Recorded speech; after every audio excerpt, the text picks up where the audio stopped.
hello guys দুপুৰৰ কাৰণে ভাত বনাই আছোঁ আমি আৰু আপোনালোকে কি বনালে কমেণ্ট কৰি ক'বচোন আৰু মই বনালোঁ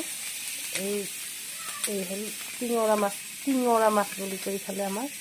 আৰু আলু বইল কৰি ল'লোঁ তাৰপিছত আপোনাৰ এই ভেদাইলতা পেষ্ট এটা বনাই ল'লোঁ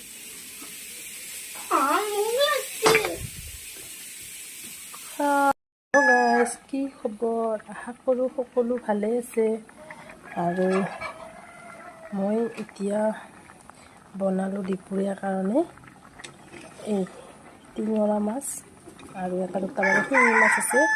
আদা নহৰু পিঁয়াজ মছলা তাৰপিছত কিবা ভেদাইলতা নৰসিংহ পাতেদি এনেকুৱা এখন জোল বনালোঁ তাৰপিছত